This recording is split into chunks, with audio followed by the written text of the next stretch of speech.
Uh, Hello dear student, a very good evening to all of you.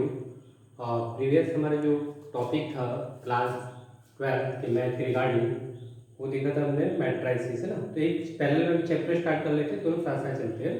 तो second chapter है आपका inverse trigonometric function, chapter 2 inverse trigonometric function है ना। मतलब इसका 4 मार्क्स का वेटेज है इस चैप्टर का, लेकिन है थोड़ा शॉर्ट चैप्टर है। तो इनवर्स ट्रिग्नोमेट्रिक फंक्शन से स्टार्ट करने से पहले हम देख लेते हैं इनवर्स होता है क्या है ना। जैसे एग्जांपल सपोज मैं एक एग्जांपल लेता हूँ 2 + 3 = 5 है ना। अब इसका अब 5 में क्या माइनस करूँगी 2 आ जाए, ऐसे रिवर्स चलेगा। ठीक है, अगर 2 + 3 = 5 तो 5 में से क्या करेंगे 3 को माइनस करेंगे। अब ये देखो ये दोनों एक दूसरे की क्या है इन्वर्स है ना। अगर मैं कहूँ कि प्लस का इन्वर्स क्या होता है माइनस है ना। रैंडमली इसी टाइप से अगर मल्टीप्लाई का लेते हैं 2 × 5 = 10 है ना। अब इसका रिवर्स चलते 10 है ना, किससे डिवाइड करें कि हमारे 2 आ जाए 5 से। तो मल्टीप्लिकेशन का इन्वर्स क्या होता है डिवाइड, सॉरी मल्टीप्लिकेशन का इन्वर्स क्या होता है डिवाइड है ना। तो जैसे तो इसी टाइप से हमारे जो ट्रिग्नोमेट्री का साइन कॉस वाला ट्रिग्नोमेट्रिक फंक्शन उसका इन्वर्स कब पॉसिबल है उसकी थोड़ी कंडीशन देख लेते हैं है ना। तो सबसे पहले इसका फर्स्ट चैप्टर है रिलेशन, उसमें एक टर्मिनोलॉजी है सेट कब होता है ना। Every element have unique image, definition क्या है सेट की, एवरी एलिमेंट हैव सिंगल या यूनिक इमेज है ना, यूनिक इमेज। ठीक है, क्या बोल रहे हैं सेट के रिगार्डिंग ऑलरेडी हम देख चुके हैं क्लास 11 में कि एक सेट कब है। मान लो एक सेट ए है एक सेट बी है, इसका नाम है सेट ए और ये हमारा सेट बी है। इसमें एलिमेंट है ए बी सी और इसमें एलिमेंट है 1 2 3 सपोज लेट से। तो क्या बोल रहे हैं every element have unique image है ना। एवरी एलिमेंट मतलब सभी की इमेज होनी चाहिए, इसे हम बोलते हैं डोमेन है ना, प्री इमेज और ऐसी इमेज। तो ए का 1 है, बी का 2 है एंड सी का 3 है। तो ये A B C all connected है ना सेट डी से। ठीक है, तो एवरी एलिमेंट की टर्मिनोलॉजी फुलफिल हो गई यहाँ पे। तो बात करते हैं यूनिक इमेज, सबकी यूनिक इमेज है ना। देखो सिंगल इमेज है, सबकी सिंगल इमेज है। अगर मैं ऐसे भी पढ़ रहे ऐसे भी लिखना चाहूँ ए बी सी 1 2 3 है ना। तो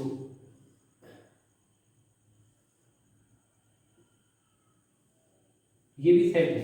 देखो क्या बोलते हैं एवरी एलिमेंट ए भी कनेक्ट हो रहा है, बी भी कनेक्ट हो रहा है, सी भी कनेक्ट हो रहा है, ये फुलफिल हो गया। बात करते हैं यूनिक इमेज, ए को देखो एक ही इमेज है 1, ए के 2 आंसर तो है नहीं। अगर मान लो सपोज ऐसे होता है ना ए के 2 आंसर आ जाते हैं 1 कि ए का 1 भी है 2 है, तब भी हमारा ये रिलेशन फंक्शन नहीं होता है ना, रिलेशन नहीं होता फिर है ना। ठीक है, तो इसका इन्वर्स पॉसिबल है ना। तो इसी टाइप से अगर मैं बात करूँ कि every element have unique image है ना, तो इसका क्या फंडामेंटल है यहाँ पे। तो मैं एक जैसे साइन ले लेता हूँ, साइन इसमें एग्जांपल ले लेता हूँ एक साइन। सपोज ये हमारा साइन फंक्शन है, उसकी वैल्यू देख रहे हैं ना 1/2।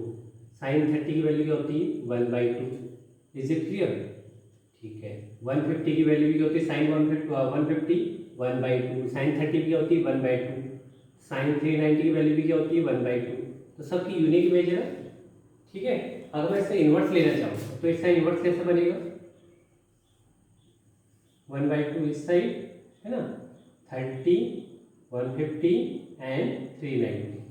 तो 30 150। अब देखो ये हमारी जो सेट की डेफिनेशन रिलेशन की, उसमें रिलेशन फंक्शन में क्या बोला था कि रिलेशन कब होता है फंक्शन, मतलब सॉरी ये फंक्शन है रिलेशन की बात है इनवर्स ट्रिग्नोमेट्रिक फंक्शन। ये फंक्शन कब होता है every element have unique image है ना।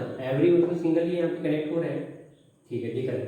अब बात करते हैं इसकी यूनिक इमेज नहीं है। देखो इसका ये 30 से भी कनेक्ट है, 150 से भी कनेक्ट है एंड 390 से भी कनेक्ट है। तो 1/2 की बहुत मतलब वो है ना वैल्यूज है। तो हमें क्या करना है, तो इस हिसाब से ये इन्वर्स इसका इन्वर्स पॉसिबल नहीं है ना,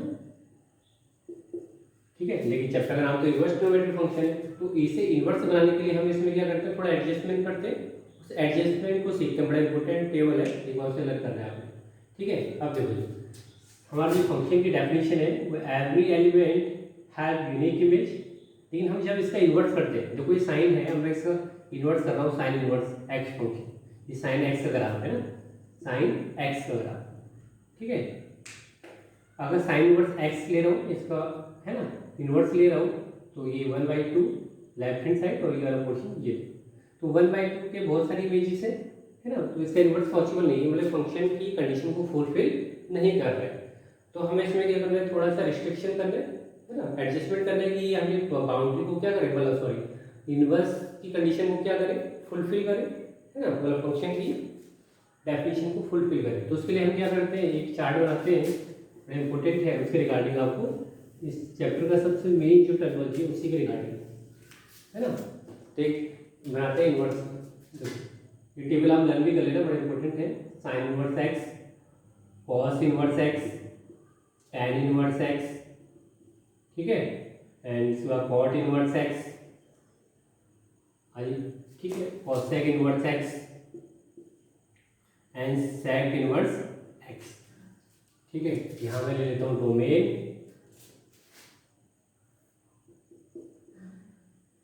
और यहाँ मैं ले लेता हूँ रेंज, ठीक है। डोमेन मतलब एक्स की वैल्यू है ना, एक्स की वैल्यू क्या यहाँ पुट करें है ना। तो आपको पता है हम साइन का जब देखते हो, साइन की मैक्सिमम वैल्यू क्या होती है 1 और मिनिमम वैल्यू क्या होती है -1, तो उसकी वैल्यू क्या होती है, कहाँ से कहाँ तक जाती है, -1 से लेके 1 तक वैरी करती है। तो उसका डोमेन मतलब एक्स की वैल्यू देखो, आप जैसे साइन इनवर्स है, इसमें आप 3/2 पुट नहीं कर सकते, देखो एक्स की वैल्यू 3/2 पुट नहीं कर सकते, क्योंकि इसकी डोमेन की मैक्सिमम रेंज क्या है 1, जबकि ये तो आउट उससे क्या आ रहा है, आउटसाइड आ रहा है ना, अप टू 1 है, जबकि ये 3/2 है, तो ये एग्जिस्ट नहीं करेगा। मैं देखो साइन इनवर्स 1/2, वो फंक्शन ये इनवर्स डोमेन को क्या कर रहा है, फुलफिल कर रहा है, 1/2 इस रेंज में है नहीं है 1/2, ठीक है। अब बात करते हैं रेंज की, इसकी रेंज कहाँ तक जाएगी y की वैल्यू, इस पूरे को हम y सपोज करते हैं, फंक्शन y है ना, इसे हम क्या बोलते हैं, रेंज। अब देखो जरा हमारे, जब मैंने अभी आपको जो इन्वर्स ट्रिग्नोमेट्रिक फंक्शन की डेफिनेशन बताई थी, तो इन्वर्स उसका क्या नहीं कर रहा था, एग्जिस्ट नहीं कर रहा था। तो हम क्या करेंगे, इसमें कुछ एडजस्टमेंट करें। देखो कैसे करेंगे, आपको पता है कि साइन इनवर्स एक्स है, इसकी रेंज के बारे में देखते हैं, है ना। यहाँ 150 था, ठीक है, मैं तो यहाँ पर आपको पता है ASTC, ठीक है, यहाँ पे ऑल पॉजिटिव होते हैं, यहाँ पे साइन पॉजिटिव, यहाँ 10 और यहाँ कॉस। अब मैं देखूँ यहाँ पे, अगर मैं साइन 30 की वैल्यू ले रहा हूँ, अभी जैसे एग्जांपल लिया था साइन 30 1/2 और 150 इस रेंज में आएगा, ठीक है। 1/2 की दो वैल्यू है, लेकिन मैं अगर ऐसे कोई 2 क्वाड्रेंट सेलेक्ट करूँ जिसको रिपीट ना हो, ठीक है, तो अगर मैं देखूँ साइन कहाँ पे देखो यहाँ तो पॉजिटिव होते हैं, यहाँ भी पॉजिटिव होता है, तो इस क्वाड्रेंट को नहीं ले सकते हम, क्योंकि 150 भी आता है इसमें और साइन 30 भी इसी में होता है। तो हम क्या करें, ऐसे ले कि जहाँ पे एक बार प्लस आए और एक बार माइनस आए, ऐसे क्वाड्रेंट को सेलेक्ट कर दो, है ना, AS। तो देखो यहाँ साइन क्या आता है पॉजिटिव और यहाँ पे आता है नेगेटिव, तो यहाँ पे रिपीट नहीं हो पाएगा साइन, है ना। तो साइन अब इसमें भी सिलेक्ट नहीं किया हमने, क्योंकि यहाँ भी प्लस था साइन और यहाँ भी प्लस था, तो ये वाला क्वाड्रेंट सेलेक्ट नहीं करेंगे।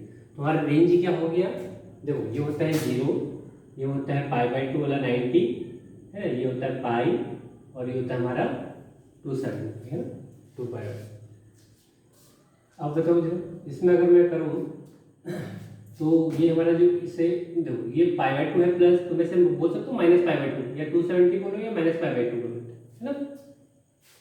तो मैं तो इसकी रेंज कहाँ से कहाँ तक है, साइन की -π/2 से लेके यहाँ से लेके यहाँ तक, ये रेंज इसकी है ना, -π/2 लेके पाई तक, है ना। यहाँ को लर्न करना, मतलब क्या करना है आपको रेंज को लर्न करने के लिए कि एक में पॉजिटिव और एक में नेगेटिव सेलेक्ट करना है, जिससे कि रिपीट ना हो। देखो 1/2 अलग हुआ, -1/2 अलग हुआ, अगर मैं बात करूँ साइन -30, तो अगर मैं साइन -30 की वैल्यू फाइंड आउट करूँ, आपसे पूछूँ तो आप क्या बोलोगे, माइनस का, देखो साइन माइनस थीटा क्या होता है, माइनस साइन थीटा, ठीक है, तो माइनस का 1/2 हो ना, sine minus theta is what minus sine theta. 11th class में ये फंडामेंटल कंसेप्ट है।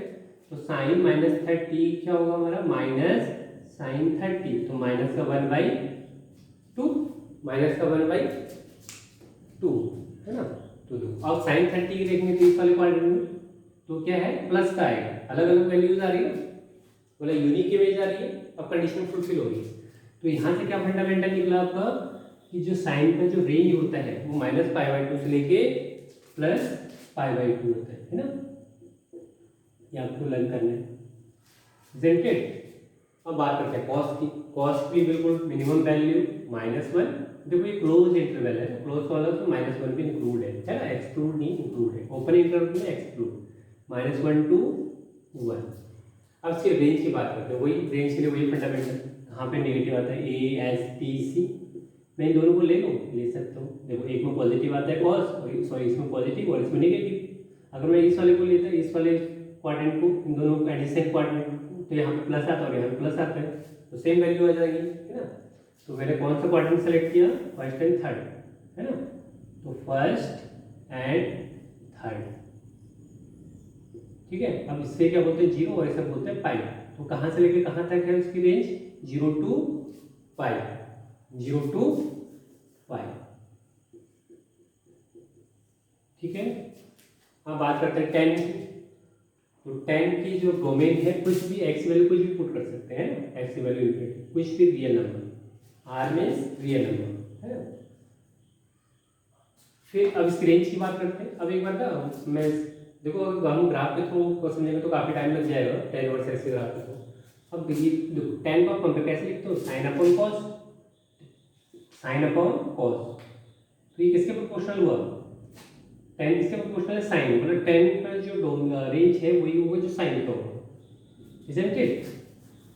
तो क्या हो गया -π/2 से लेके प्लस का π/2, लेकिन ओपन इंटरवल है याद रखना ठीक है। ऐसे क्वाड का ये भी कुछ भी रख सकते हैं, क्वाड इनवर्स की वैल्यू x वैल्यू कोई भी पुट कर सकते हैं, एनी रियल वैल्यू।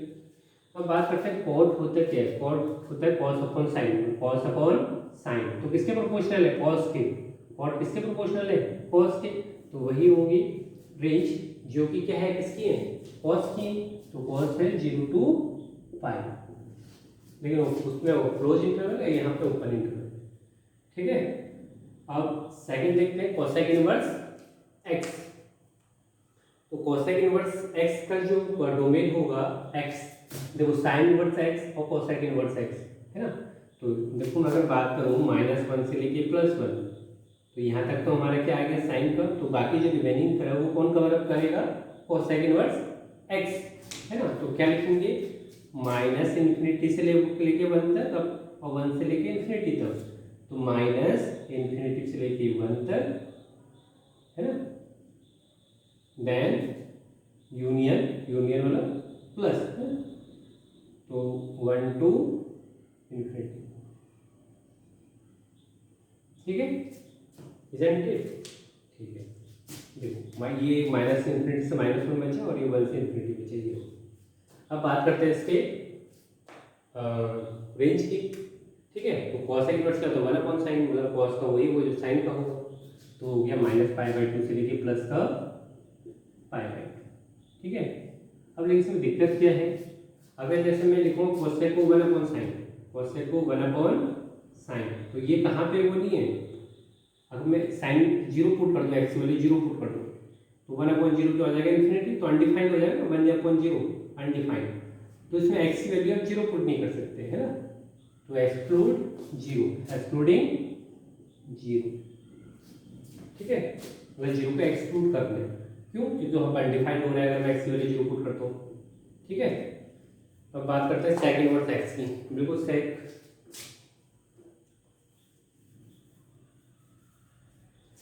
अब सेक इनवर्स सेक क्या होता है 1/cos, मतलब सेक cos, तो सेक ने कहाँ से कहाँ तक कवर कर लिया -1 से लेके +1 तक, तो रिमेनिंग पार्ट किसका बचा है सेक इनवर्स x का। यहाँ तक cos ने कवर अप कर लिया और ये बाकी जो पोर्शन बचा किसका बचा सेक इनवर्स x का। तो क्या हो गया -∞ to 1 and then union 1 to infinity, बिल्कुल सेम एज इट इज है जैसे कोसेक है। अब बात करते हैं देखो सेक क्या होता है 1/cos, मतलब cos का ही जो रेंज है वही होगा, है ना, 0 to पाई। बट किससे एक्सक्लूड करेंगे, देखो सेक क्या होता है 1/cos, 1/cos, cos कहाँ पर डिफाइन है वो 0 यहाँ पे π/2 पुट कर दो, 90 पुट कर दो, और है ना π/2, तो cos 90 क्या होता है 0, तो यहाँ पर डिफाइन हो गया नहीं हो गया π/2, तो π/2 क्या करना है एक्सक्लूड, क्या करना है एक्सक्लूड है, ठीक है। तो इस टेबल को आपको लर्न करना है, इनवर्स ट्रिग्नोमेट्रिक फंक्शन, ठीक है। तो ये बड़ा इंपॉर्टेंट टेबल है, एक लगे हाथ एक न्यूमेरिकल भी कर लेते हैं इसका, एक क्वेश्चन कर लेते हैं, इसे रब आउट करते हैं।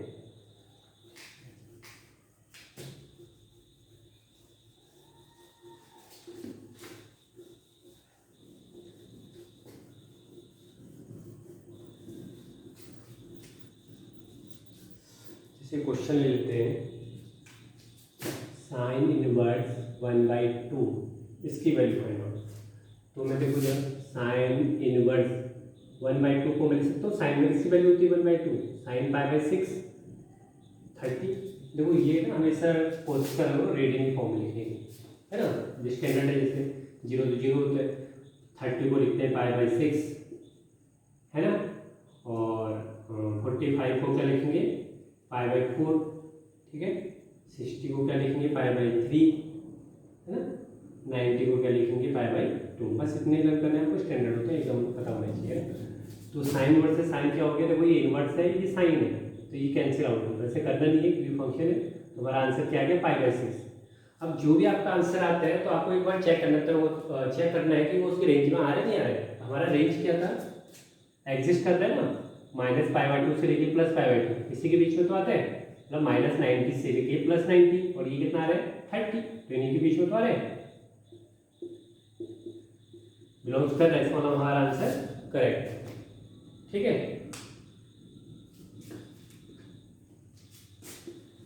बात करते हैं, जैसे एक क्वेश्चन और ले लेते हैं, जैसे मैंने बात किया sin 2π/3 है, साइन इनवर्स 2π/3, ठीक है,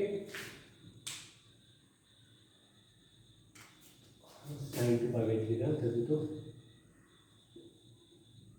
ठीक है। अब देखो इसमें तो ऑलरेडी साइन लिखा हुआ है, तो काफी बच्चे क्या करेंगे, इसे कैंसिल आउट कर देंगे, है ना, और आंसर क्या हो जाएगा 2π/3। तो 2π/3 होता है क्या है, देखो ना 2π होता है 180/3, तो 6 120 आ रहा है, तो 120 तो आउट रेंज से बाहर हो गया ना, तो ये 120 है, पर हमारे क्या था -90 से लेके 90 के बीच में आना चाहिए इन बिटवीन, जबकि 120 है, तो ये हमारा आंसर पॉसिबल नहीं है। तो इसमें हमें क्या करना है, थोड़ा एडजस्टमेंट करते हैं ना, कैसे करेंगे एडजस्टमेंट कि हमारा इस रेंज के अंदर आ जाए, है ना। तो हम क्या करेंगे, क्वेश्चन के साथ साइन इनवर्स साइन 2π/3 ऐसा था, ऐसे नहीं कर रहे 2π/3। अगर जो आपका आंसर आ रहा है आपको चेक करना है कि वो उस रेंज में आ रहा है नहीं आ रहा है, तो लेकिन वो -π/2 ये कितना है 120, जबकि हमारी रेंज है -90 से +90, तो हमारा आंसर रॉन्ग हो जाएगा। अब देखो जब साइन इनवर्स, इस साइन के साथ एडजस्टमेंट करना, मुझे जैसे ना एक तरह से थीटा जी कर लेता हूँ थोड़ी देर के लिए। अब बताओ हमारे जो साइन है, देखो हमने इससे ना π0 या 2π बोला ना, ये π/2 ये π है ना, और ये 3π/2, ठीक है 3π/2 है। अब देखो हमारे जो नो चेंज होते हैं पाई और इसको होता है ना नो चेंज, तो हमें इसे इस फॉर्म में तोड़ना है, स्प्लिट करना है पाई और 2π के फॉर्म में, क्योंकि यहाँ पे नो चेंज होता है, हमें साइन का साइन चाहिए। तो मैं क्या करूँगा, और मुझे पॉजिटिव है ना, साइन क्या हमारा पॉजिटिव, तो साइन पॉजिटिव लिखना चाहिए ASTC, या तो मैं 0 2π और यहाँ पे पाई, यहाँ पे नो चेंज होता है पाई और 2π, ठीक है ना। तो मैं इसे लिख सकता हूँ पाई -θ, क्योंकि देखो साइन पाई -θ क्या होगा, साइन थीटा ही रहेगा, है ना। देखो एक बार फिर रिपीट करते हैं, साइन, देखो आपको ना फोकस करना है पाई और 2π पे, है ना, कि हमें साइन चेंज नहीं करना है, ठीक है। पाई, क्योंकि इस वाली रेंज में क्या होता है साइन पॉजिटिव होता है, एक यहाँ पे होता है, यहाँ पॉजिटिव होता है, तो या तो मैं क्या करूँ साइन π/-θ कर दूँ, या साइन 2π + θ कर दूँ, है ना, तो दोनों में साइन पॉजिटिव रहेगा। इसे हमने थोड़ी देर के लिए क्या माना था, थीटा को 2π/3 है ना, तो हमारा क्या हो गया sin π/3। इसे हम कन्वर्ट करके क्या लिख सकते हैं, sin π/3। तो साइन से साइन क्या हो जाएगा, कैंसिल आउट। तो हमारा आंसर क्या आ गया, π/3 60, मतलब उस रेंज में आ रहे नहीं आ रहे हैं ना, इसका मतलब कि हमारा आंसर करेक्ट। ठीक है, एक बार फिर रिपीट कर देता हूँ। ये आपने कैंसिल आउट किया, 2π/3 हमारी रेंज में नहीं आता, उसको रेंज में लाने के लिए हमने क्या किया, एडजस्टमेंट किया है ना, या तो यहाँ से करेंगे एडजस्टमेंट या यहाँ से लेंगे, या तो 2π प्लस है ना, 2π प्लस या पाई माइनस, इसके थ्रू एडजस्टमेंट होगा। क्यों, ऐसा क्यों, क्योंकि पाई और 2π में नो चेंज होता है ना, कभी ऐसा मत करते ना π/2 प्लस थीटा, π/2 माइनस थीटा है ना, इस टाइप से, क्योंकि यहाँ चेंज हो जाता है। ठीक है, तो वैसे लिख दिया है ना, ठीक है, तो मैं ऐसे लिख सकता हूँ pi minus theta, pi minus theta, हमें ये पता है कि साइन पाई माइनस थीटा क्या होता है, साइन थीटा ही होता है। तो मैं थीटा को मैंने इस ऐसे कन्वर्जन किया है ना, तो ये तो थीटा को कितना गिवन था, 2π/3, तो मैंने सिर्फ पाई और थीटा की 2π, मतलब रिवर्स चल लेना है ना, तो पाई माइनस 2π/3 साइन π/3, तो हमारे रेंज के अंदर आ गया, ये हमारा फाइनल आंसर हो गया है ना। तो आपको होमवर्क क्या है, आपको सॉल्व करके लाने सारे साइन इनवर्स -1/2 cos इनवर्स √3/2, ठीक है, 3 cos 7π/8, ठीक है, और tan इनवर्स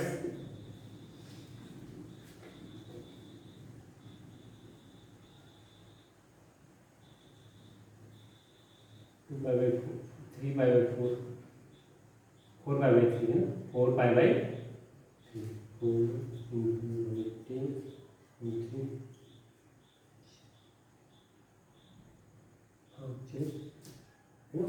ऐसे 3π/4 कर लेते हैं, 3π/4, ठीक है, ये आपको सॉल्व करके लाते हैं, है ना, 1 2 3 4 है ना।